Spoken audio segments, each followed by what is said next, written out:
احتمالاً تا حالا اسم UFC زیاد شنیدی، مخصوصا اگه اهل مبارزه و فایت باشی. ولی یه چیزی بهت بگم، خیلی از آدما حتی تا الان فرق MMA و UFC رو نمیدونن.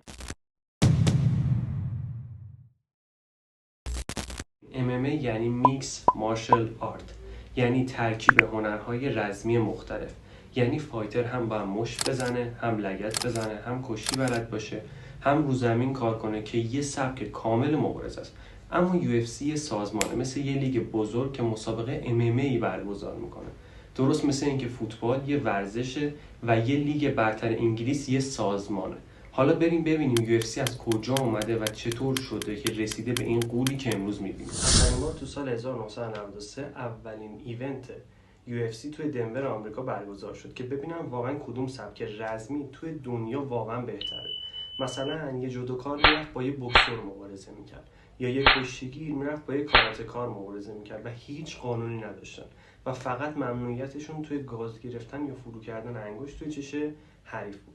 ولی نکته جالبش این بود که یه نفر کل بازی رو عوض کرد به اسم رویس گریسی یا رویس گریسی.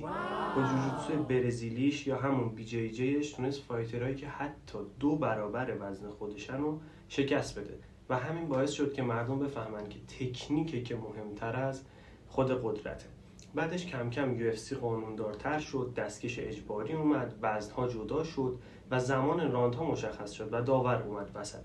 از اونجا به بعد فایترها و فایتها حرفه‌ای تر شدن و یاد گرفتن باید از سبک‌های مختلف برای این ورزش استفاده کنن و این شد که MMA امروزی به وجود اومد.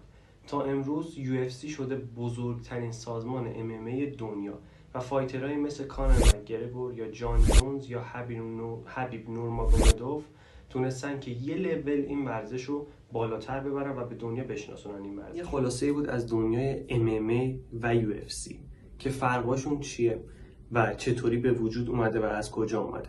حالا توی قسمت‌های بعد بیشتر توضیح میدم، هم در مورد مبارزها، هم در مورد سازمان‌ها، هم در مورد درآمدشون، هم نحوه رسیدن آدم‌ها به اون نقطه‌ای که بتونن توی UFC مبارزه کنن.